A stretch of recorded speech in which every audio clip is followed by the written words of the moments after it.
Welcome to the third episode of the Better with Brock podcast. Today, I have my second guest on the podcast, and we have Brad Bujaki. What's up, man? How you doing? Hi, I'm doing pretty well. I'm super pleased to be here. Thank you for having me. Thanks so much for jumping on, man. Now, as soon as so Brad is a previous client of mine. We worked together, and as soon as he kind of told me what he was doing at the time, I was instantly fascinated, and I had this thought like, as soon as I have a podcast, I got to get this guy on. So he works, Brad works heavily in the sleep area. And I was just saying before we jumped on that sleep, in my opinion, is the supplement that everyone needs to be taking. It's the quick fix that no one's acknowledging, or even like, the elephant in the room, where I feel like we all know is such an important factor to life. Like, we do it every day, yet no one's kind of trying to optimize it or make the most of it. So, Brad, like, how did you get into, well, first of all, like, what are you actually doing at the moment, like, in terms of working and sleep? And like, how did you fall into your job now? That's a great question. So currently, what I'm doing is I'm a polysomnographic technologist. So essentially, I'm a sleep tech where I work in a sleep clinic. And so people will be referred to my clinic by just their family doctors or their GPs if they're finding sleep issues. So people who are maybe feeling very pathologically sleepy throughout the day, or they're having trouble with insomnia or any other host of sleep issues that they might be having, they'll come to my clinic. And essentially what I do is I set them up with some recording equipment to be able to monitor their sleep throughout the night. And I'm able to assess that, and we use that information to essentially create a treatment plan for that patient that will help to correct their sleep. And so I actually fell into the field of sleep, in my opinion, pretty much on accident. Um, in that, so I have a degree in neuroscience, so I definitely knew I wanted to go into something where I was dealing with the brain and also with a mental health focus. It's very important to me, and so I knew that was the direction I wanted to go in. However, I really had nothing to grapple with. Even at the time, I didn't know that sleep was, getting a sleep test was a thing that people could do. I was the same as a lot of my patients that realized Yeah, like when they're referred. I didn't even know, like even to be honest, like before we started talking, like I didn't even know that was a thing that you could get that done. And I don't think most Mhm. people, like you're saying, know actually that exists. Yeah, no, absolutely.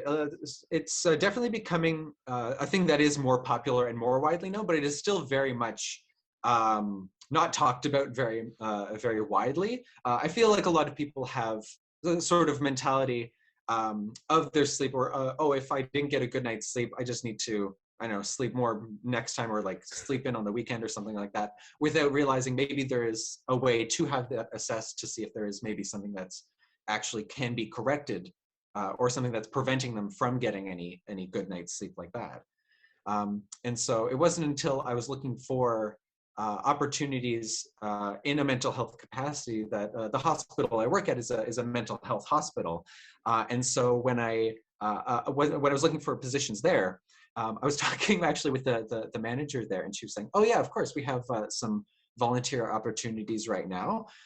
You could work in the coffee shop, or you could work in the library, or there's also a sleep research lab that a doctor's setting up now." And I was saying, like, does anyone pick coffee shop? Obviously, I want to do the sleep research. Yeah, of course. And then it was in that lab that I really fell in love with sleep and being able to actually monitor the brain and the different levels of activity that's happening throughout the night. That it really just fell into it real hard. Yeah, I suppose it's something that you can dive into like really deep if you want. Like, there's the surface level of like you were saying, like, oh, I'm getting a bad sleep, I think I just need to sleep more, or maybe I need Hmm. to just allow more time. But obviously you've probably experienced a lot of people that actually have different um or maybe more serious problems with their sleep. But but why the interest in mental health? So like, like I think that there's a big, like they're intertwined together, sleep and mental health. But what made you kind of focus in that area, or what made you passionate about it? That's a really good question too. So mental health, I guess, has always just sort of been sort of just a passion of mine since I was an adolescent. Mm, So yeah, as a queer child growing up in rural Ontario, Canada, mental health was something that was both an issue and also not addressed in any way yeah. growing up. And so when I was able to start realizing that it was first of all a thing that people would have issues with and could be corrected.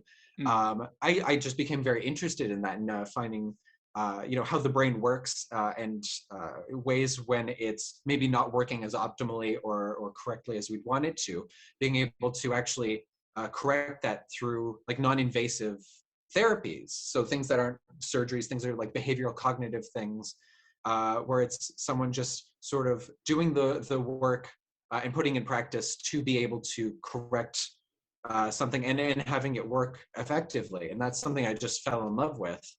And then eventually when I ended up getting into sleep, that's when they sort of both collided.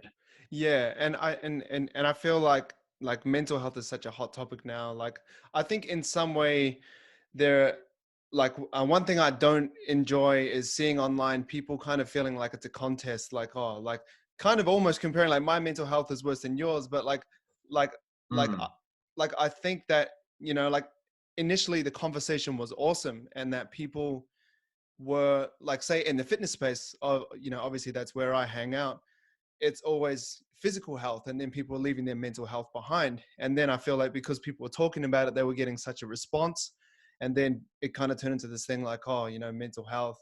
And then, people are kind of milking it, just talking about it just because it's a hot topic, or just trying to, compare or share worse stories. And then that's going to get more engagement because it's worse. But I think it's such, to kind of take the hype Mm. out of it. It's just such an important pillar to talk about, especially in fitness, because we pursue physical health sometimes at the expense of mental health. Like we don't know that this extremely restrictive diet that we're on is actually, damaging our relationship with food, or the way that we are continually pursuing this better body, better body, better body. And ultimately we're becoming more insecure about who we are and finding value in just how we look, and not, what our body can do or what we can actually achieve in life. So I Absolutely.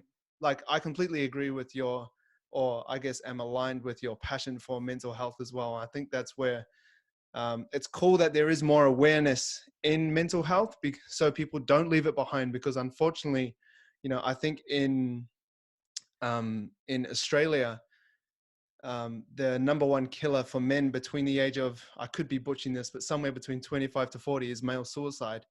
And I feel Is like, that so? Goodness gracious. yeah, I think that having these conversations around mental health, and not cheesy ones or comparing, who has the worst life or not, but just kind of giving people tools, like you're saying, that they can actually put in practice, is super important. And I think sleep is one of the pillars that it can stand on. Like, obviously a good night's sleep isn't probably going to solve all your mental health problems or the things that you're going through in your head, but I think it can definitely help, build a solid foundation for you to live life on. And I kind of want to jump into these tips I that I emailed you when we were kind of first working together. Just out of curiosity, I asked you Yeah. for 5 tips for getting better sleep, and then later on, I wanted to talk about 5 tips to actually getting to sleep, because I think they're two different things.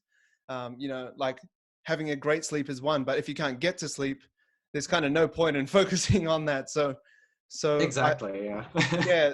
So you said these 5 things, and I kind of like want to talk to them one by one. But number one, Sure. Yeah. the number one tip you said, or and maybe you didn't put these in order of priority, but I just want to kind of go through them. Number one was prioritize sleep. So can you kind of just expand on that? Like it sounds pretty common sense driven, but how do we prioritize sleep?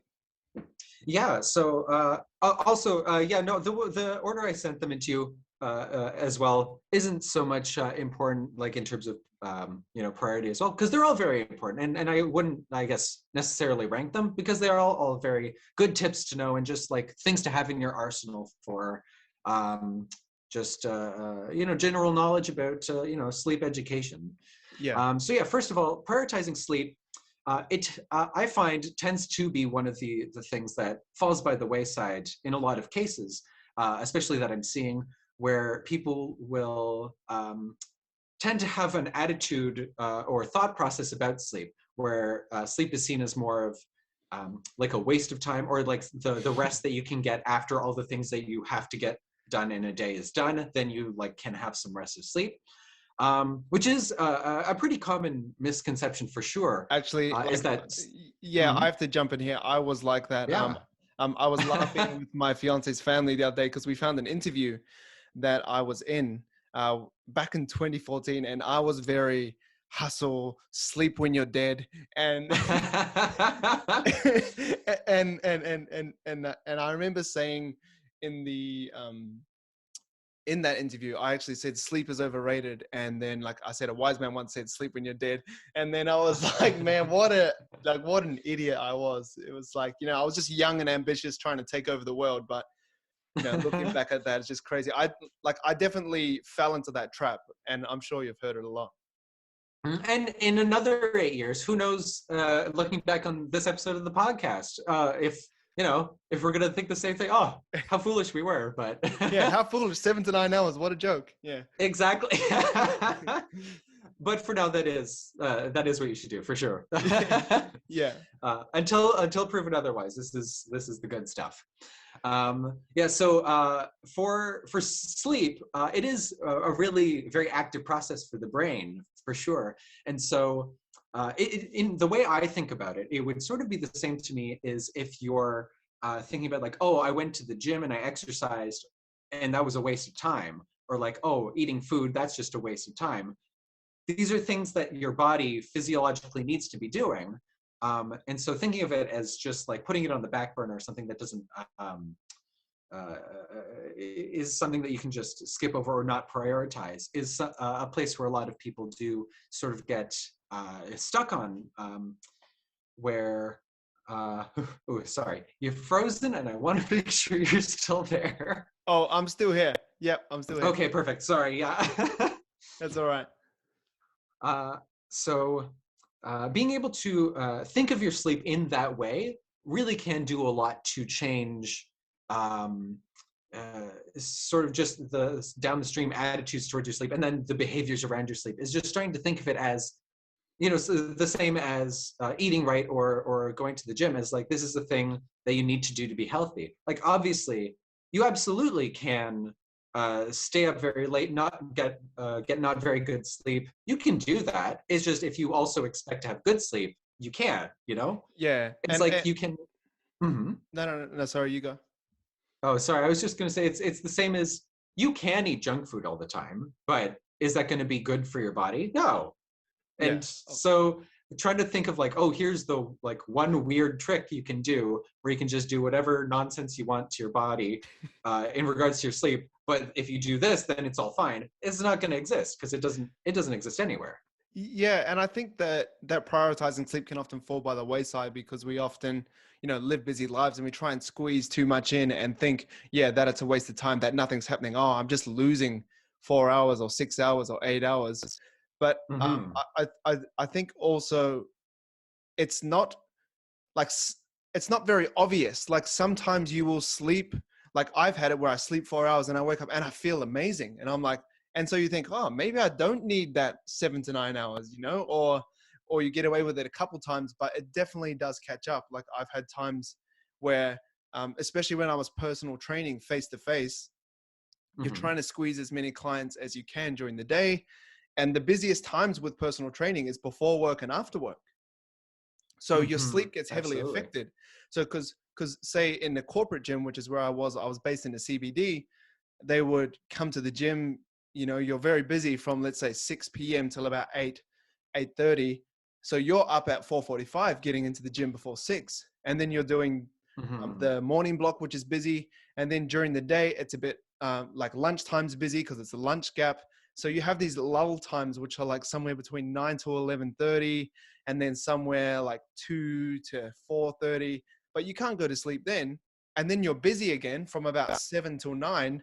and then you're home at 10, and then there's like nowhere to sleep. So I definitely fell into that of not prioritizing it and letting other things in life prioritize that, like, or kind of come into a higher priority than sleep would. And I remember just feeling drained sometimes, and clients would sometimes say to me, man, you look tired, Brock. And I'd like be denying things, and I'd try and hype myself up. I was like I was so caffeinated, it wasn't funny. I would wake up straight for the caffeine, drinking like a liter of coffee. I remember putting a plunger of coffee, just like it was a lot. And I would just scull that at like 4:45 and then just get like into the gym. And it's like, Jeez Louise. this can't be good, man. This can't be good. So number 2 was make your sleeping environment, more conducive to sleep. Can you talk about that? Yeah. So for sure, when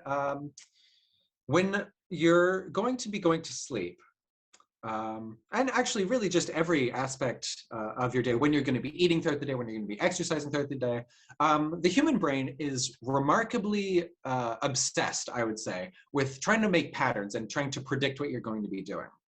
And so in your brain, what you have essentially like a little clock that's going throughout the day. That's called your circadian rhythm. And that's how your brain essentially monitors and oh boy, the word's not going to come to me, maybe. Regulates, maybe? Regulates. That's exactly what it is. Thank you. Yes. How your brain regulates your physiological processes when it's preparing to digest food, because it knows that it's the time of the day where you're going to be eating. When you're going to be sleeping is exactly the same. And so to have your sleeping environment more conducive to sleep, essentially what I mean by this is that when you are going to sleep and your brain is in that mode of being ready to go to sleep, if you're bombarding it then with all these other stimuli for being awake, essentially you're trying to fight against that pressure sleep at that point. Like if you have screens, if you're like watching television before bed, or using your phone is a huge one as well now. Having that light in your eyes, it's sort of two forces that end up working against each other, because your brain is in this space where it's ready to start going to sleep, but then also you're hitting it with blue light, and blue light is just the quality of light that screens do produce. And it's very similar to the wavelengths of light that the sun produces. And so over billions of years, that's probably wrong, millions of years, sorry, we've evolved to have our brains react to this specific wavelength of light. So there's a nucleus just actually in the brain behind the eyeballs. It's called the suprachiasmatic nucleus. And so this will detect that specific waveform of light. And that's what tells our brain essentially that it's time to be awake and starting to be active. And so if you're getting all that blue light in your eyes right before bed, like I said, it's working against what your body's natural clock is trying to do. So making your environment more conducive to sleeping, meaning like before bed, about an hour before bed, if you're dimming all the lights in your house, or like just turning off half the lights you would normally have on, getting that lower light condition so your body's settling down and relaxing more, instead of looking at a screen, reading books. It's old-fashioned, but it's pretty good. It works. It works. It super duper works for sure.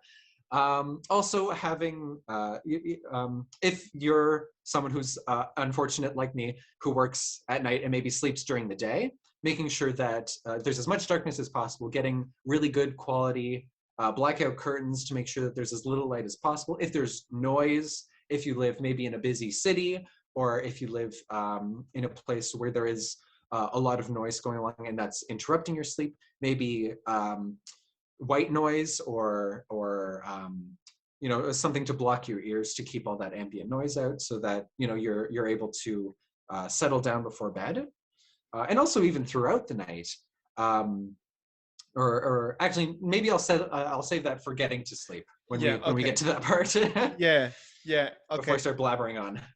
Yeah, going into detail, but it's awesome, man. It's really valuable. I can definitely stand by those things. Previously in this apartment, we don't go through this, but my fiance and I used to live on a busy street, like you said, and we could actually hear the the pedestrian crossing going all night.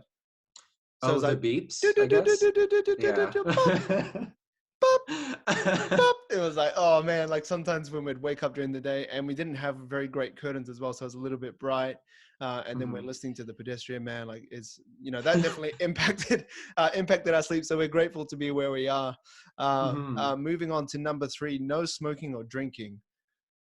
And Mhm. actually, I'll say on this, just on the back of it, for some people, maybe that isn't going to be realistic, just to completely stop drinking or smoking. And Mhm. how can people, I guess, in some way have smoking, like, I'm not too sure. Like, I just think if you're smoking, you should just stop smoking. But anyway, like, so let's kind Yeah. of, Just try your best. yeah, That's all anyone can ask. Just yeah, try, and if it doesn't work this time, maybe next time.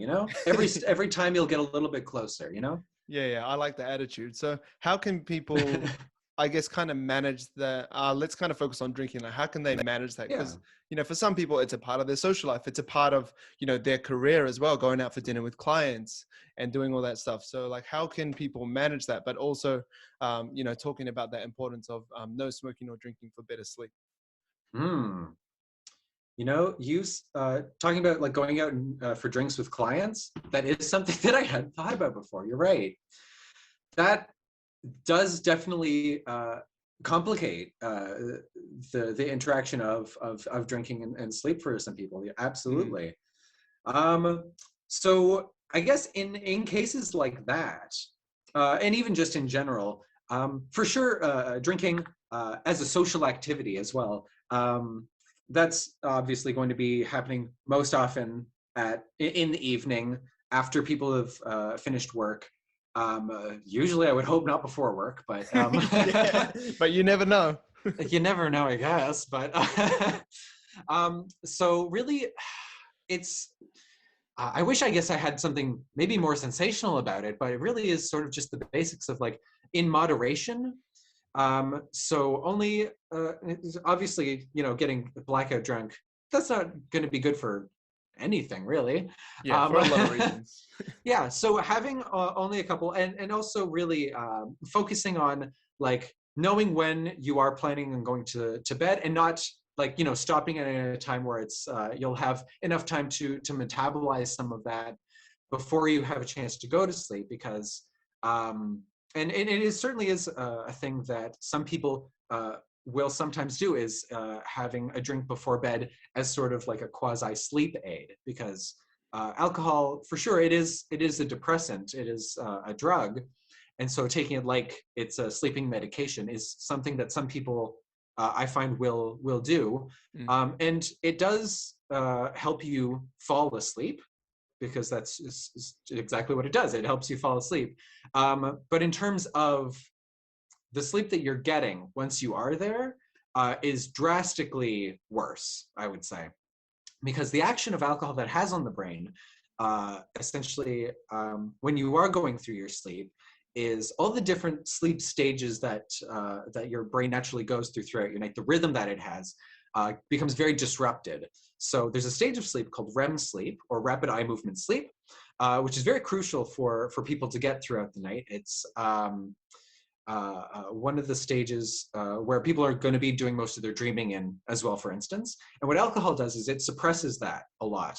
And so if you are going to bed and you still have a lot of alcohol in your system, you're not going to have very much REM sleep while that's having an effect on you.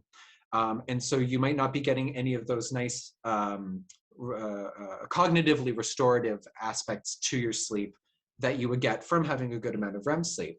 And then also, after the alcohol is wearing off, even if it's happening throughout the night, then you're going to have sort of a rebound effect where you're going to be having a lot of REM, maybe too much REM all in one time, and also at the wrong times throughout the night, where it's throwing off all your other crucial sleep phases as well. And so if you're giving yourself enough time, like switching to water at a certain point, or I guess if you're with clients, uh, all right, I'm going to disclose how truly out of my depth I would be in a situation like that. would like ordering apple juice and then tricking the client work, or is that not feasible? I don't know. Well, they could be so drunk they wouldn't even notice. You could probably Yeah, just who have water knows? and I tell don't them it's know. yeah, but I think yeah, like that was just an example. Like after, like I coach a lot of business people, and even when I was face to face personal training in the CBD, it was very common. So like it's quite like obviously don't smoke, don't drink. That is going to lead to good sleep, of course. But it's just like I guess I wanted to make it in a realistic application. Like how can people actually, because the reality of people just completely giving up drinking and go like, yeah, I just want to have good sleep is probably not that realistic. But definitely it's helpful to know and understand that I guess alcohol can help you get to sleep, but the quality of sleep that you're going to get is not going to be as good as it would be if you weren't. And you touching on that thing, how rapid eye movement sleep is going to be a bit more, I guess, sporadic or unexpected in the way that it's coming, is how you're talking about your body likes to set up systems so it knows what's coming, and then having that randomness is obviously going to alter your sleep. I remember when I was younger, I don't drink at the moment, but when I did previously, I actually and I didn't get like plastered or completely drunk, but when I had some, I remember just waking up at like, I think it was like 2 or 4 a.m. and I just couldn't sleep again. So I just kind of woke up, and we slept really late too. Well, like say like 1 o'clock. So I think I just got like a couple hours of sleep and then I was up. And Mhm. maybe, it was that REM. I'm not sure, but I definitely couldn't fall back to sleep. It was like, I don't know. Cause I didn't drink that much. It had this weird effect on me that was like quite potent. Mm. Yeah, and obviously for some people it's going to be more drastic than others. Everyone's a little bit different for sure. It certainly Mm. could have been just that like delay that it was having on your sleep phases totally threw your rhythms out of whack, and then you woke up and your body was confused as to even maybe what time it was. But also even going back to like obviously I'm not going to explicitly say to everyone no one should drink ever. Obviously having a drink in social situations or however, usually that's perfectly fine. Mm. It's just just knowing how to do it smart, doing it a certain amount of time before bed, like an hour and a half maybe before you're going to bed, so you have enough time to be able to start metabolizing that, having some water to help flush some of your system to keep it from having such a big impact on your sleep, and then you should be perfectly fine, really. Nice. And number 4 is napping smart. Yes, napping. Oh boy. So I'm personally not a napper, um, which telling that to some of my patients, sometimes they get surprised, I guess, even just because I do live in the nighttime essentially, where I'm awake at night and asleep during the day. They're confounded sometimes to hear that like I don't usually nap even on my days off. I also never drink caffeine. Just because the quality of sleep that I make sure that I'm able to get when I am sleeping is then perfectly sufficient to propel me throughout the day until it's time for me to go to sleep again the next day. However, that's not the case necessarily for every person. What the research has been showing us is that we tend to be about split 50-50 between people who are nappers and people who are non-nappers. And so for the people who are non-nappers, I guess there's a 15 seconds skip ahead button or something, I don't know, where you can go to the next tip. But Yeah. for everybody else, there are definitely some ways where you can learn to nap in a certain way where it's not going to be interrupting or degrading your sleep that you're getting at night. And so a lot of trouble that some people will have if they're finding they're very sleepy in the afternoon or when they get home from work and then they'll have a nap is then that they're having a lot more trouble falling asleep at night. And Mm. so in addition to this circadian rhythm that I was talking about being a factor for your brain knowing when it's time for sleep, there's also a second pressure that builds up throughout the day that we just refer to really as sleep pressure. And so the longer amount of time that you're staying awake, this pressure is building up in the form of a neurotransmitter in the brain that when it reaches a certain level, that's when it's signaling to the brain that it's time to start getting drowsy. And the issue that I find with naps is that that sleep pressure can go away very remarkably quickly during a nap. So one of the first cases that is talked about in the like psychology classes in university and things, which relates to sleep that I like to talk about a lot, is there was a high school student, couldn't tell you the name or where it was or when it was. Oh boy, this might be a bad story, but Go ahead, I'm buying. Yeah, the point of it is for a science fair project for his high school, he was going to see what the effects of sleep deprivation were on the body, and so he was just going to try and stay up for as long as he could. And I think he ended up making it to about 11 days where he hadn't fallen asleep. Wow. And it sounds insane. And so from that sort of landmark case, we ended up learning in the scientific field just a whole lot about, you know, what sleep does when we're seeing what happens when someone's deprived of it. So like short-term memory completely gone, starting to have like hallucinations and things like that. And really just obviously having trouble staying awake. But the thing that I always took the most out of that story is when he was finished with this project and he did end up falling asleep, he ended up sleeping for about 14 hours and then he was just back to regular. So a lot of the time people will think of like if they're getting less sleep throughout the week, then they'll think, oh, I'll just sleep more on the weekend and then I'll be able to catch up. Yeah. And the way that the sleep pressure actually works is that you don't really need any excess sleep. Like you can stay up apparently for 11 days and then you have essentially a normal amount of sleep and your body's back to the way that it's supposed to be. So this idea of catching up sleep is also something that's necessarily or not necessarily founded in any real sort of science. And so for the case of, I got so off track. I'm sorry. We were talking about naps. No. Keep going. Keep going. I love this story because people will be learning stuff on this because that's such a common thing. Sleep less during the week, you know, working 9 to 5, you know, I'll only sleep 6 hours and then in the weekend I'll just sleep 12 and then I'll be all good. So keep going. I love it. Exactly. And then also if people are sleeping in then on the weekend, it's going back again to that, there's circadian rhythm. Now your body's thinking that you're trying to adjust to being in a different time zone now. So yeah, you might feel more rested that day, but then, you know, the next sleep you have is going to be suffering because of it. So keeping that consistent schedule as well. But going back to naps, sorry about that. I knew I was going to start blabbering because that's just the kind of person I am. So sorry. valuable. I'm absolutely loving this. So for napping, in order to be able to nap in a way that you're not losing too much of that sleep pressure, to just get like a little bit of a boost throughout the day. First of all, I always recommend never fall asleep or start napping after 2 in the afternoon. And so I understand that for cases of people who they're working throughout the whole day, they don't have an opportunity to nap before they get home. There's not really an elegant solution in that regard other than,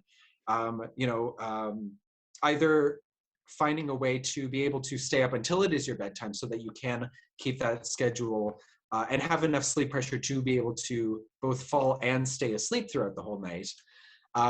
Or if it is something that you're finding you are having a lot of trouble with staying awake throughout the day, it might even be something is happening with your sleep that should be corrected if you have some sort of thing that's interrupting your sleep throughout the night, causing you to have poor quality sleep, some sort of sleep illness like sleep apnea or narcolepsy or something like that. So in cases like that, for sure, talk to your doctor about it. Find a way that you can have your sleep assessed if that's a thing that you can have done in your city, depending on where it's available. But for people who can sleep before 2, that tends to be the sort of cutoff time throughout the day where you can start building that sleep pressure back up in enough time to have enough to be able to propel you into sleep when it does get dark out and it's time for you to be going to sleep. And also, my recommendation for naps is, depending on what you want to get out of your nap, spending a different amount of time asleep. So if you're just looking for a little energy boost, I really wouldn't recommend longer than 20 to 30 minutes, because that's enough time for you to go through the first couple stages of sleep. So you'll start getting some of those energy benefits, but it won't be necessarily long enough for you to start going into a deeper stage of sleep where your brain waves are getting very slow, and that's sort of more when your body's going to be repairing itself. And that tends to be the stage of sleep after around 30 minutes is a very difficult sleep to wake up out of. So if you Mm. are planning on waking up between a half hour and maybe um, uh, 60 to 70 minutes of a nap, people tend to feel a lot more groggy or even more tired after the nap because they're waking up out of this very deep stage of sleep, and you Yeah. really don't feel any of those benefits until it's maybe even a half hour after your nap, and then you'll actually be waking up properly. Um, so I think I So think that would you was it. go? So would you go? Like, would you try and push further? Like, so 30 minutes or less, or if you're going to go 70, would you need to kind of push further to kind of get that, I guess, out of that groggy Hmm. feeling? If you try to nap for, say, 2 hours, would that help, or would that be even worse? Like, because that's almost a mini sleep. No, that's a great question. Absolutely. So, if you are going to be looking to get that little period of deep sleep in a nap, for sure, I would say 120 minutes or about an hour and a half is sort of the sweet spot after that, because that'll give you enough time to go all the way through your deep stage of sleep and then go into REM sleep that we talked about earlier, which tends to be actually a very active stage of sleep for the brain. So when I'm monitoring it in the lab, it looks very, very similar to even when you're in a very light sleep or even awake a little bit, with just how active the brain is. And that's because that's sort of when your brain's going to be doing all of its emotional processing, regulating memories, and stuff like that. And also, like I said earlier, a lot of dreaming is going to be happening in REM sleep. So it does tend to be an easier stage to wake up out of because your brain's already very active. Yeah. Okay. Yeah. So, because actually, I'm interested in that because so I track my sleep through Fitbit, which probably Mm. isn't, obviously as accurate as what you do for work. Um, I'm not hooked up to a machine, but I wake up most days and I look at it, and there's an hour of my sleep that shows that I'm awake, but I'm asleep. Like I'm I completely see. asleep. So like it says, so like I look at my watch and I'm like, and it'll say like 6 hours, 30 minutes. And I'll be like, man, I'm sure I went to sleep earlier. And then I'll look into the stats and it'll have Mm-hmm. like an hour and a half awake. So I'd have to kind of just put that back into my sleep and go, okay, I actually slept 7.5 hours or 8 hours because I'm not sure how it reads it, but maybe because I'm a very physically active sleeper as well. I move quite a lot. Sometimes I wake up, That the was going to be my next question. yeah, like Absolutely. yeah, the iPhone's on the floor or it's around my neck, my pillow's on the floor. Sometimes I'm like on a, diagonal, or like I've got my fiance's pillow somehow, like so I'm very active. So is that the best time to wake up in any sleep as well, or just for naps? For any sleep, yeah.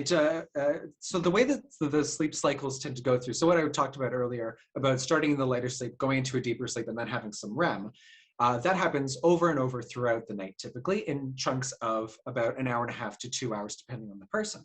Mm. So at the end of one of those sleep cycles, does tend to be the optimal stage of sleep to be waking up out of. Because your body's already sort of in that state of well, we finished this cycle. Do we wake up or do we go into a next one? It's very Mm. easy for the body to just choose one or the other, depending on the rhythm that your sleep is in, or how much sleep pressure you have as well. In regards to your sleep and the hour that it says you spend awake, I'm pretty sure that Fitbits tend to monitor sleep based on movement and heart rate and possibly pulse or respiration. Yeah, the pulse is um, measured. yeah, the pulse is measured as well.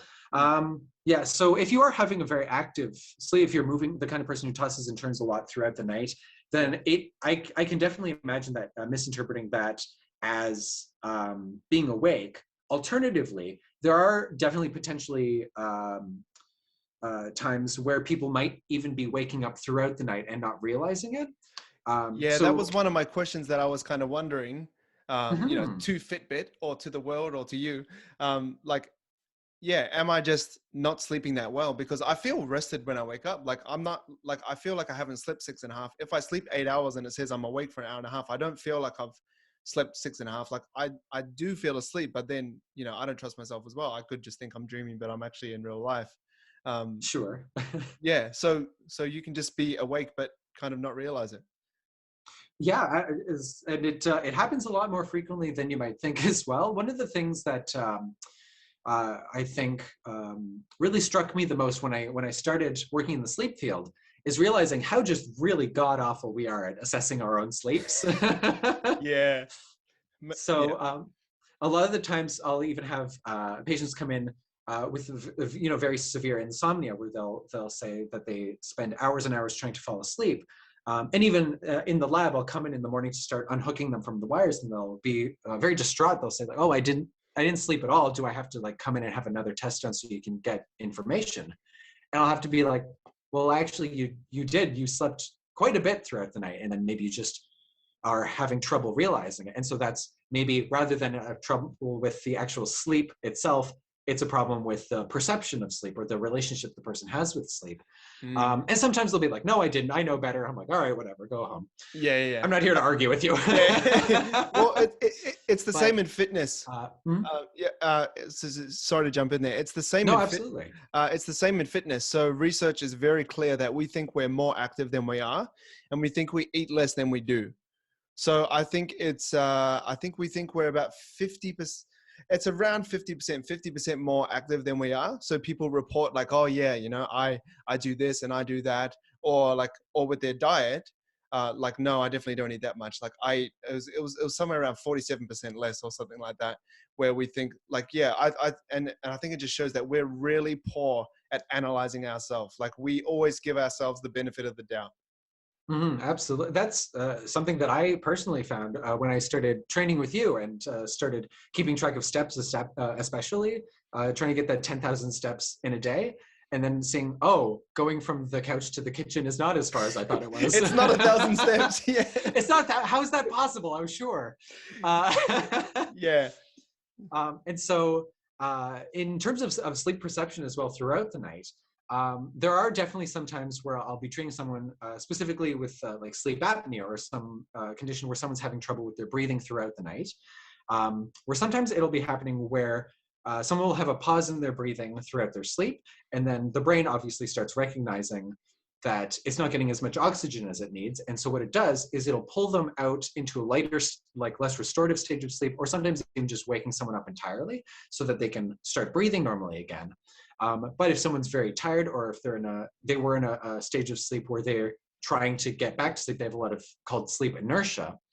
Then they might just fall back to sleep very quickly, too fast for the brain even to form a memory about it. So I have had patients a lot of the time that will feel like they are sleeping right through the night, when in fact they are waking up several times potentially because they're having this sort of respiratory issue. And so if that's something that your listeners are finding is maybe coming up, it might be certainly worth it to just have an objective assessment to see if something might be happening there. So if you're feeling asleep, but you're not asleep, does your body still reap the benefits of being asleep? Because like I guess like I'm genuinely concerned about that, but maybe other people are wondering, because I'm like, well, I've been awake, but I feel asleep. Does it count or does it not count? That's a very common question for sure. And so what the research has been indicating to us is that not quite. So Damn it. some people, I know, isn't it frustrating? It is a very common thing as well to think like, oh, if I'm lying in bed with my eyes closed and I'm relaxed, it's the same essentially. But the way that the brain or the processes that the brain goes throughout sleep, and also even through the distinct stages of sleep, the brain is doing very different things from like one stage of sleep to another as well. If you are awake but you're even still relaxing, that is sort of giving your body a chance to not do anything for sure. But all the things that the brain works at during sleep are still not happening. So like even for getting like nice deep sleep, we call it stage 3 sleep. That's the deepest stage of sleep that you'll be in. That's the one I was saying happens about an hour into sleep, or 40 minutes. What did I say earlier? I want to make sure I'm consistent. It was like after the 30 minutes. 30 minutes, yeah. Yeah, up to like 60, 70, you were saying. Exactly. Yes, perfect. Thank you. So that stage of sleep is, especially in the framework of training and exercising and if you're trying to lose weight, if you're trying to build muscle, stage 3 sleep is extremely important for specifically being able to get that, because that's when your body is first of all going to be very relaxed because you're asleep, but also what your brain is doing in slow wave sleep or deep sleep, stage 3 sleep, is that it's also that's when your body is going to be secreting its growth hormone to repair muscles, to improve cardiac and respiratory health. That's when your body's insulin levels are going to be regulating as well. So even sometimes when people do have sleep apnea and they're finding they're having trouble losing weight, it's sort of a twofold approach where they're not getting good sleep, and so they're maybe not getting this nice deep restorative sleep, so they're not feeling very energetic. They don't feel like they can do much throughout the day, but then also throughout the night, their insulin isn't really doing what it's supposed to be doing, and it's making it harder to burn off sugars and things like that throughout the day as well. And easier to store body fat. Yeah. Exactly. Very easy. So Annoyingly that, easy. yeah. So that's like, yeah. And I guess I kind of want to touch on training and sleep in that later on. But number 5 here, just to kind of bring it back, was Yes. sleep aid advice. And well, specifically, you kind of touched on melatonin use. I'd love to talk about that because, a lot of people, especially traveling and stuff, because melatonin's often recommended for jet lag. But if I'm correct, I think it might be all right for short-term use, but long-term, continually using melatonin is not that great. Is that true? Exactly. Yes.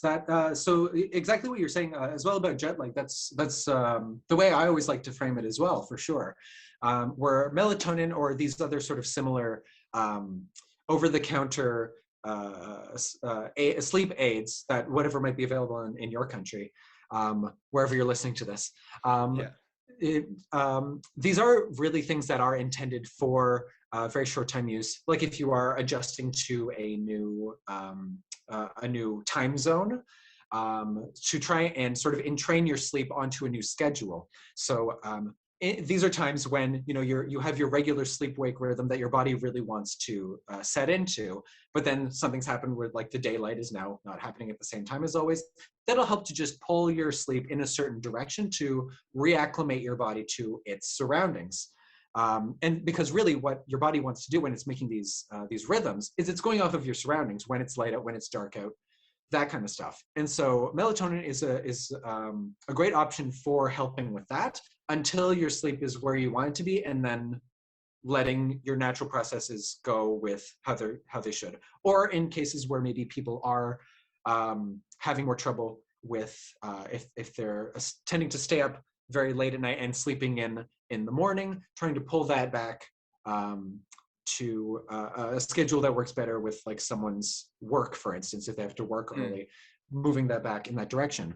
I guess the problem with prolonged use of this is that if you're taking this on a regular basis to try and just help with your baseline normal sleep, is that your body begins to become sort of desensitized to it in a way. So you'll be taking it every day and your body will start to expect it. And so in addition to, you'll start having to increase your dosage gradually to try and keep up with your body getting used to it. Your body's also going to be less likely to start producing its own endogenous melatonins that it naturally does in dim light conditions anyway, because it's like, something else has it taken care of. I don't need to do this. And so I would say if someone is finding that they are taking melatonin on a regular basis, if it's for longer than a month and you're still finding that it's not helping with putting your sleep in the schedule it wants to be, if your body is still shifting to a different time to be able to sleep, then for sure it might be time to talk to your doctor about it and see if there's any different options, like maybe a prescription medication that would suit better whatever sleep issue you're having, or being able to assess, again, seeing if maybe there's something that could be corrected even without medication a lot of the times. Yeah, that's awesome. That's awesome. Because I've heard that same thing, and it's interesting to hear it from you. Obviously, working very closely with sleep, there's a lot of myths out there, I just heard melatonin helps you get to sleep, but just don't continue to use it because you stop producing it. And that's exactly what you're saying. So I guess by chance I'm right, but I suppose there's a lot of, I guess, like bro science that you have in sleep, like we have in fitness. Yeah. It's really hard to navigate through. And I suppose that's why I wanted to get you on, but that's also why I'm so upfront in the fitness industry, kind of, like, no, that's wrong, that's bullshit, or like, that's definitely not true, there's no research to back that up. It's really cool to Please, have. dear God, stop doing that. Or just like save your money, save your time. You don't need to go to the gym every day. You don't need to buy that tub of this and that. You don't need, man, like even for sleep, there's products out there at the moment, and I won't name them because I probably could get sued, but they're like, and I don't know what kind of sponsors you're going to have for this podcast. So. There's none at the moment. There's Hello, none. Casper Mattress. So I have the freedom to say it, but there's products out there that are fat burning, and they're saying like you can burn fat while you sleep if you take this. Like it's going to help you get to sleep and it's going to help you burn fat. And I'm like, I'm sure that cannot be right. It can't. It's impossible. Yeah. It's just, and trust me, I was taking it before. I've done everything, but it's really awesome to have your kind of. Because it's so tantalizing though as well. You just want it so desperately to be true. That you'll believe it for a little bit. Yeah, and it kind of makes sense as well. All the marketing, you're like, yeah, maybe if I can burn fat, during my sleep, then maybe I don't have to do it during the day. There's like all this kind of stuff. Moving forward quickly, maybe we can go through it a bit quickly. I don't want to take up about 3 hours of your day. Oh, yeah, no, sure, absolutely. The tips to getting to sleep. So maybe instead of just going through them one by one, I can just kind of say what they all are, and then you can talk about them if that's better, or we can. Yeah, we could do rapid fire style if you want. Yeah, for sure. So the 5 tips that you said, getting to sleep.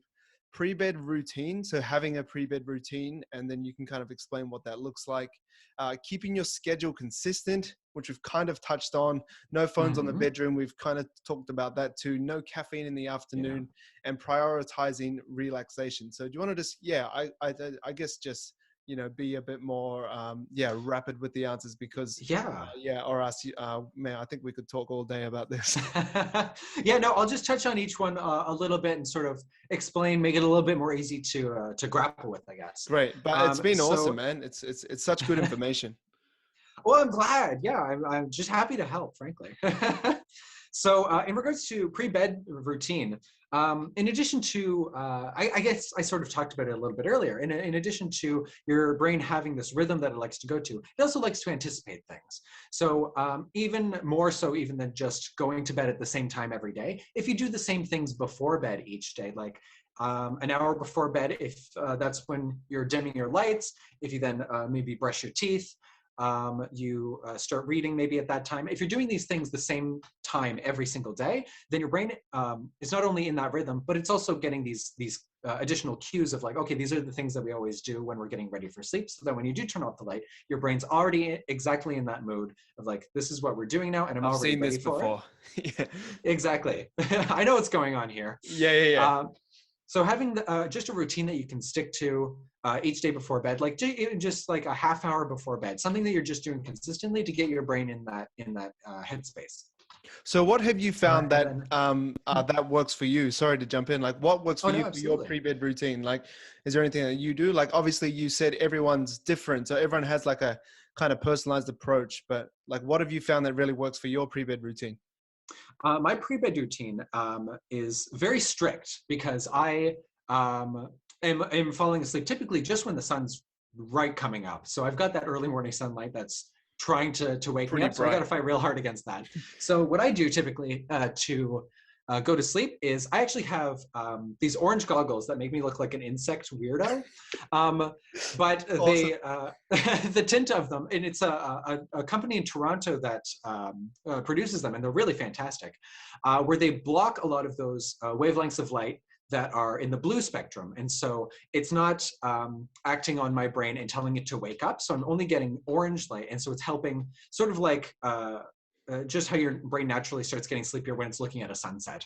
Just that wavelength of light is what's telling your brain to go to sleep. So I wear my glasses about an hour and a half. I put them on before bed. which is usually when I'm leaving work. So I'm walking home looking like just a freak, but it works for me.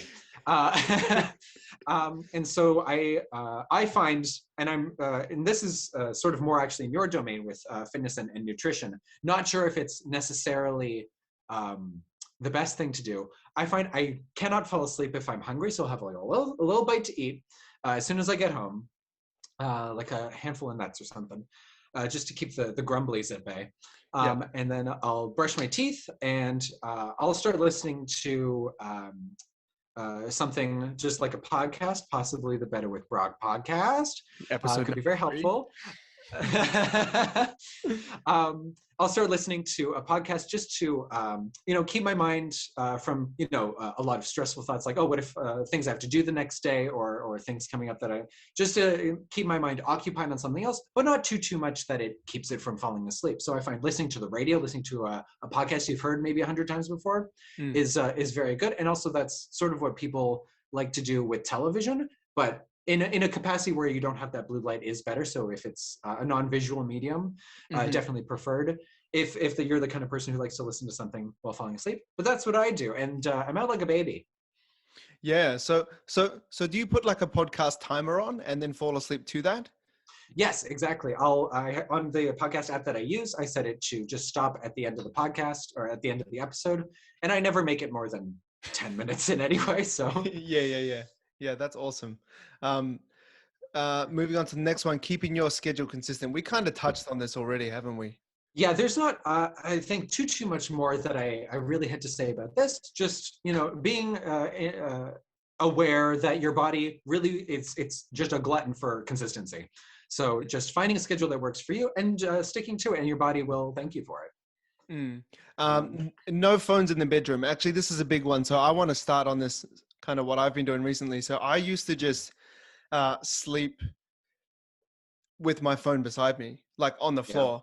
And it was on silent, and I would make it face down. Like it would annoy me so much when it's facing up, and it like lights up the whole room, and you're like almost asleep, and it's like, like, no, I thought I was asleep. So and I remember leaving it there one night, and I had a challenge, and it was the night before the challenge closed. Like it was a Built by Brock 8-week challenge, and the signups were coming through from people overseas in different time zones. Boy. And it was just like, I woke up with like, 70, 80, 90 emails, and it was like it was going crazy. I slept through it, but my fiance was up all night just waiting for the vibrations. So I kind of learned from then, I just turn it off and put it in another room, just charging or just whatever. But, and even though it hasn't really changed my sleep personally, because I'm a pretty deep sleeper, just the habit of doing it makes me feel better. Like it makes me feel like I'm getting better sleep, even though like I'm not sure that I am, but just the whole mindset of, okay, like electronics out of the room. We even took our TV and just put it in the lounge, because we used to have it in bed. We take everything like that out, and we're like, in the bedroom is just where we go back and sleep. And it's helped. Yeah. Absolutely. That's all really fantastic things that I would recommend anyway. Phones, I always keep my phone in another room, and also even in airplane mode, because I don't even want to hear it if it rings in another room. I don't care. It can wait. So having your bedroom really be an environment where your brain can recognize this is for sleep. It's not for being on your phone. It's not for being watching television. This is really all it's used for. That really, it's just far more gentle on your brain to have an environment where it's like, all right, this is your relaxing space. So I'm really glad to hear that you found that whether or not you're technically sleeping better, you're feeling better about it, and that's a huge part of it as well, the subjective aspect of it. Like I suppose it's a bit of placebo, like, but it feels more like, okay, this is what we do in this room, is sleep. And I remember kind of when I first started in personal training, I went to a course, and they kind of touched on sleep a little bit, obviously not the depth that you've studied it on, but they were saying like, have certain places in the house or certain things that you do, like things for things. So bed for sleep. Like don't lie on lie in your bed, getting ready for bed and scrolling on your phone, because then your brain's or your body's gonna remember, okay, I lie down, and this is where also I scroll in the morning. Don't scroll on your phone when you're first getting it. Get out of bed when you wake up. Yeah, great advice. Yeah, so stuff like that. Like, okay, couch, don't fall asleep on the couch, because then you're like your body's going to remember, okay, this is where I sleep. So then every time you sit there, you might start getting tired and your body might start shutting down, or different things like that. Like when I go to my desk, I work instead of like, I'm not sure, playing around or sleeping on your chair if you want to sleep on your chair. But but having that place to do certain things definitely helped me in all aspects, not just sleep. Like, like you sit down, okay, this is when I work, so I'm going to work, or stuff Yeah, like no, your body craves consistency, so give it what it wants. that. Yeah. Number 4, no caffeine in the afternoon. Yes. So with caffeine, a lot of the times caffeine will have a longer effect on the brain than a lot of people maybe realize it does. So, so a lot of people will think about caffeine like, okay, so caffeine, the half-life of that is like 5 to 7 hours. So if I have a cup of coffee at 4 p.m., by 11, that's going to be out of my system. Whereas in actuality, half-life means half that caffeine is going to be out of your system, and the other half is still going to be there while you're trying to fall asleep. And then by the time it's like 5 in the morning, a quarter of that caffeine is still going to be in your system. And so I always recommend no caffeine after 2 p.m. is usually the latest I would recommend, because it does, whether or not you're sort of feeling that alertness or that that energy that you associate with having a cup of coffee, there are these sort of residual effects that do, maybe if you're not noticing them consciously, they're still having an effect on your unconscious brain when it's trying to go through these different things it needs to during sleep. So better to be on the safe side. No caffeine after 2 p.m. And I know there are absolutely tons of cultures where it's like, oh yeah, we have our supper, we have our dessert with coffee. Have a coffee before bed. Exactly. Whether or not there's a cultural significance to that, I cannot say. Whether it's good for sleep, it's not. It's not. Yeah. Yeah, actually, that's something I was introduced to with my fiance. She's Macedonian, and they have sometimes like we call it tursko. I probably stuffed that up, but like Turkish coffee, like at night sometimes. And I love it. Like I actually have, I think a talent with caffeine, as in I can just have a coffee and just go straight to sleep. It's probably because I was drinking a liter back when I was personal training. I have this immunity where it doesn't even affect me and anymore. You say you toss and turn a lot as well throughout your sleep, huh? Yeah, I'm probably just shaking because I'm like got the caffeine jitters. And the last point, prioritize relaxation, and I think that that's often not a priority in people's life, like just sitting there and relaxing. And so with this one, I'm worried I'm going to sound contradictory, and I'm just going to go back on everything that I've said, but I do have a point, and I will explain, I promise. Because I practiced it, explaining it to my partner earlier so that he could understand it. So now I know I've got it down pat. All right, let's go. So in terms of a lot of people that will have trouble with insomnia, the thing with insomnia is a lot of the times it can be very psychologically based rather than actually physiologically what's happening with your sleep. And that people will have a lot of worries about sleep and about their sleeping environment. There's really, truly nothing that can keep you awake better than I have to go to sleep. I have to go to sleep. I have this thing in the morning that I have to get this much sleep. Nothing will keep you awake better than that. I can vouch for that. I can vouch for that. And so a lot of the times people will find, or what happens is that your brain will start associating those thoughts, those stressful, sort of anxious feelings with your sleep environment. So, which is very counterintuitive.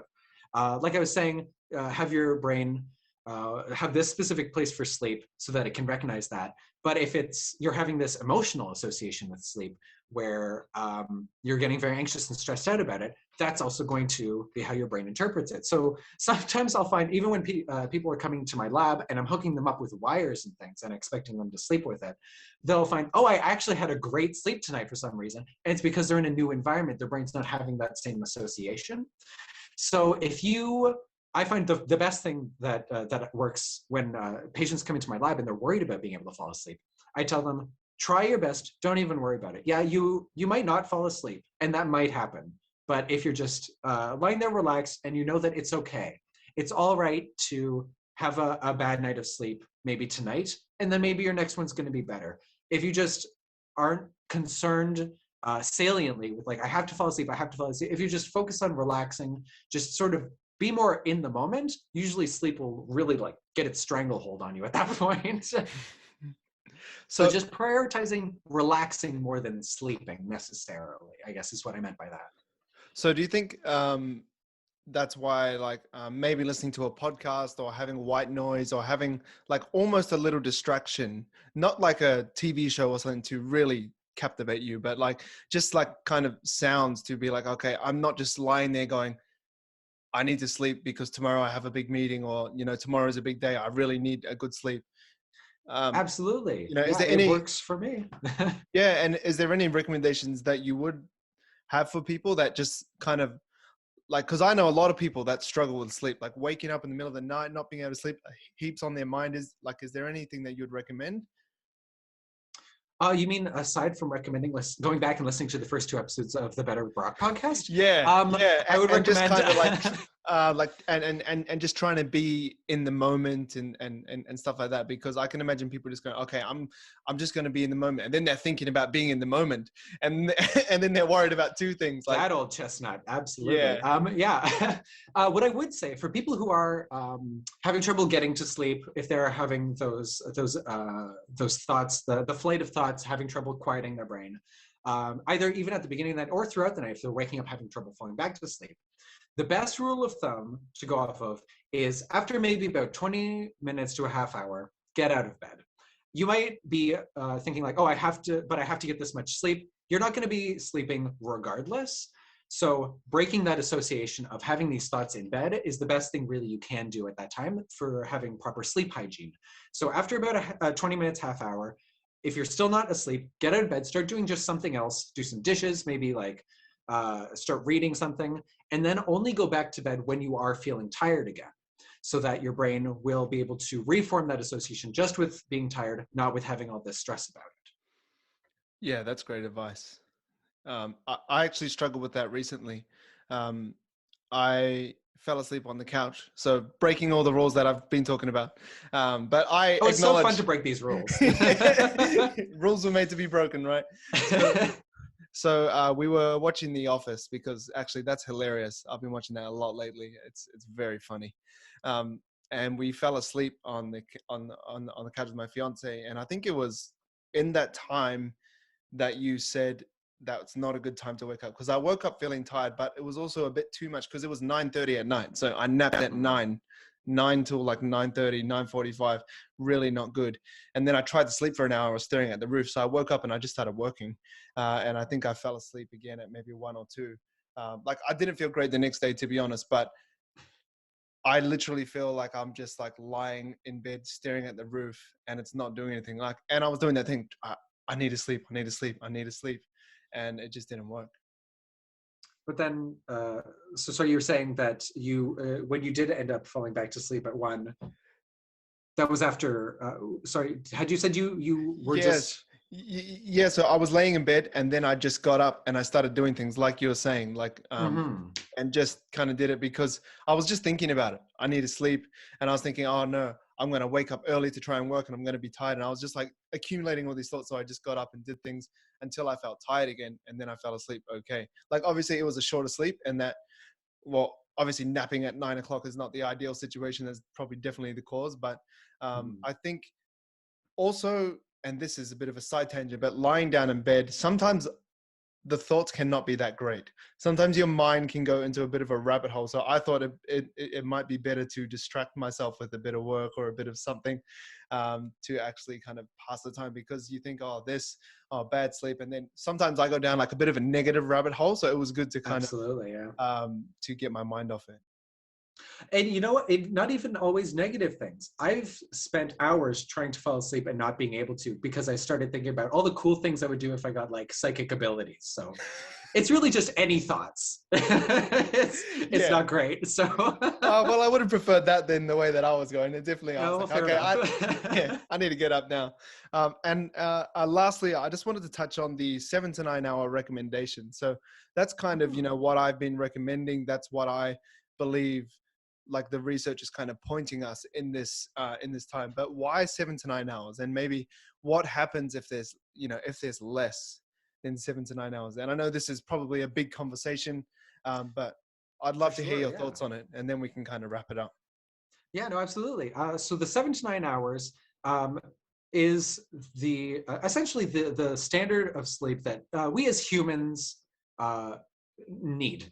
Really, there's always going to be people who are like, oh, I heard about this person who like gets 4 hours of sleep and they're fine, or like also like you were saying with like bro science and exercising as well. I feel like a lot of stuff with exercising is like trying one-upsmanship and like, oh, I can do this much, I can do this much. With sleep, it's the complete opposite direction, where it's like, oh, I can sleep this little, I can sleep this, like, I don't need that much sleep. And it's truly, it goes as well back, first of all, so what? Second of all, not quite, because it goes as well back to that self-assessment and how poor we are at being able to see, like, when we're sleeping, how well we're sleeping. And also, even throughout the day, the research also shows we as humans tend to also underestimate how sleepy we are, like how fatigued we are throughout the day. We tend to think that we're even more alert than we are. Truly frightening scenarios where people don't realize they're maybe falling asleep for like 3 to 4 seconds while driving sometimes. Yeah.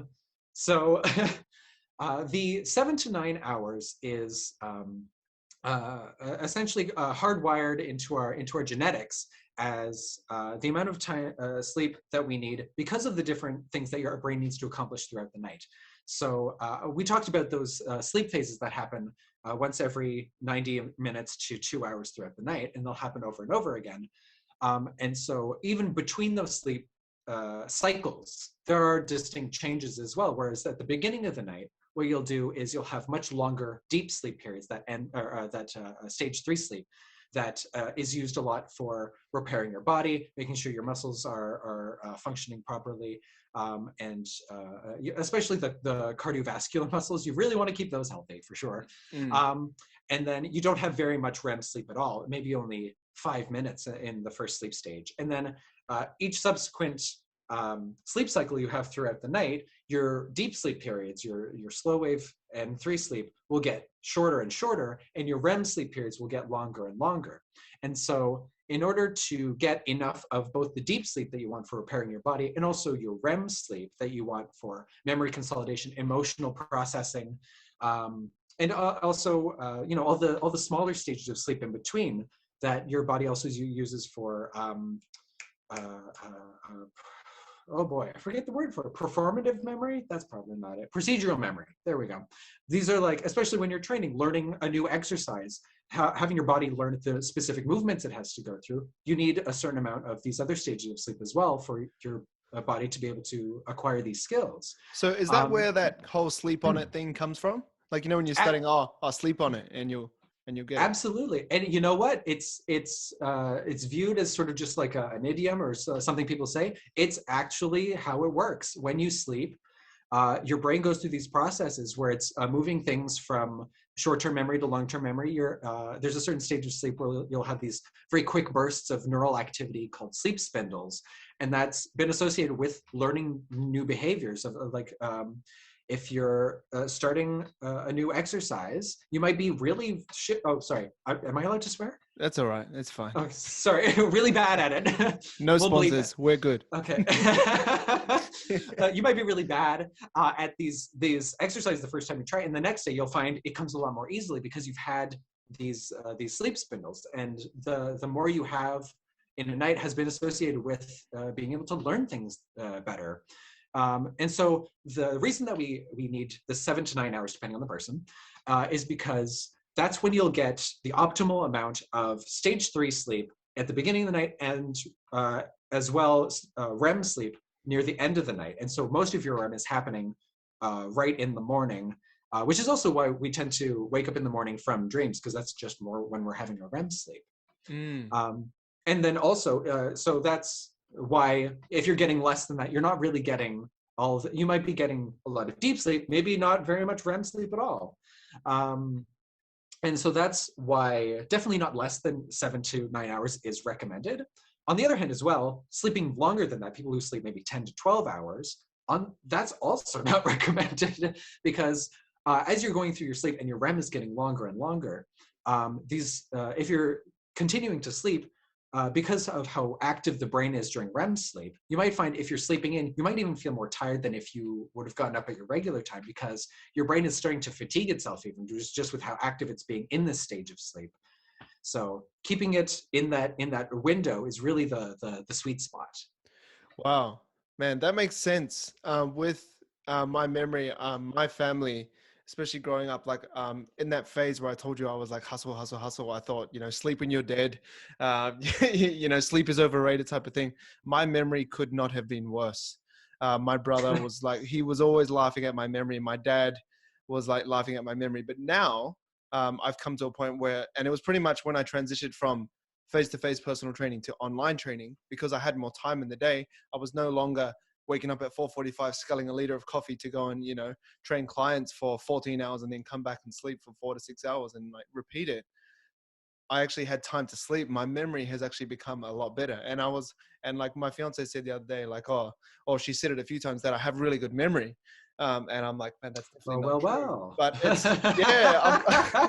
I've kind of turned the tables because I literally used to calculate my hours before bed and try and go, how little can I have? Mm. Like I used to go like 4 hours. Like, yeah, that's good. That's good. Like we're going to get so much done tomorrow. But you don't Mhm. realize how unproductive you are when you're tired. Like you think like, and I was so obsessed with my mentality going all in, like focus, like take over the world type of mindset, which is great, Mhm. but mix that with no sleep and you don't actually end up achieving much. You kind of end up chasing your tail. And I feel like the ideas that I had and the things that I pursued were not of the quality that I'm pursuing now with like a better perspective or vision with more sleep. Like it's crazy. And that's why I wanted to get you on, because I've had such a transformation just from sleeping more. Like I literally used to think, how little can I get? And now I'm like, okay, let's be sensible. Like let's get 7 to 9. And even like I'm still trying to get better. I still kind of sometimes fall between 6, but that is a lot better than the 4 I was getting before. It's a huge transformation. Every little bit counts, absolutely. And I'm so glad to hear that. Yeah, like it's a quality of life thing, man. Like obviously the move from face to face to online was, like so I could help other people as well and say work with people such as yourself in different countries. But the actual quality of life that I've actually had to have now in comparison to when I was like so hustle bustle has been such a big change. Um, Mhm. Mate, I just want Because to. So sorry, you go. You go. oh, I was just going to say, because if you think about, oh, yeah, I could get such a little sleep and then I'll have so much more time throughout the day. Yeah, I mean, what's that worth if you're exhausted and you can't do anything with it, you know? I was constantly. So I used to nap in the car. Not while driving. Sorry, That was let me going to be clarify. a big question I was going to Yeah. have for you, yeah. Yeah. Were you driving? So I used to drive into work, um, and train clients from 6 a.m. till 8, 9. And I used to be so tired. I used to walk to the car park, put Mm. the thing back and just sleep. And I was so tired I could sleep without having any earplugs. I'm like in the CBD of Sydney, no eye Yeah. cover. I would just fall asleep straight away, put my alarm on, back up, and then I'd go train clients. And then I went through a phase where I was doing it every possible time I was trying to nap. It was not a good place to be. So this is, I guess I wanted to create this podcast for, maybe the old Brocks running around there and just, and just, it's such a change of quality of life for something so simple. And that's why I get really frustrated with things in the industry that are like supplements that don't work, or do this program and build this much muscle, and it's like try this diet, this is going to do that and that, when like, because sleep is so hard to sell and it's not sexy, it's not talked about a lot. Like, hey man, sleep 7 to 9 hours, yeah, like everyone's like, whatever, give me the Dork. like give me the powder that I can take so that I can shred body fat. But really, a big contributing factor could be just sleeping 7 to 9 hours and seeing how that plays out on the rest of your day. And one thing I guess I just want to close on is, we've spoken about so much today, but there's also the fact that when you're underslept, like everything else kind of dominoes down. Like it just gets worse. Like me, when I used to not sleep much, my training was average. I was getting injured quite a lot. I did my back really bad. Mm. And people that are struggling to lose weight, as well as that thing you were touching on with insulin levels and less sleep, when you're tired, you always take the most convenient option. And the most Yeah. convenient option is not going home and cooking a healthy meal. It's grabbing takeaways on the way back, drive-through style, Yeah. or it's, grabbing a chocolate bar and just going to bed. And it's like not going for a walk. It's sitting down and watching The Office, like I've been doing lately. It's it's not just the scientific or physiological response to not sleeping. It's also the psychological effects it has on you that really makes a huge difference in how your quality of life is throughout the day. Absolutely. And also going back to chocolate bar right before bed, people forget chocolate has caffeine in it too. So that's also really bad. No good. Yeah, man. Yeah. Well, thank you so much for jumping on the podcast, man. It's been an absolute pleasure. I've enjoyed this. And yeah, have you got any, I guess, departing words that you want to say, or is there anything on the horizon that you're working on or that you're kind of focusing on at the moment? Oh boy. Well, in terms of working on, not necessarily, I guess. I do work at just a public hospital, so I'm going to get paid the same anyway, so it doesn't really matter. But I guess, yeah, just something to part on, especially what you're talking about the sort of machismo sort of attitude towards sleep. We gotta try hard. And all you listeners at home, I don't know, whatever you can think of, try and make sleep seem cool. Let's try and make sleep cool again, right? Is that a thing? Hashtag make sleep cool again. Let's try and do it. Cool. Yeah. All right, well, thank you so much for having me. It's been so much fun. Man, thank you so much. I really appreciate your time, man.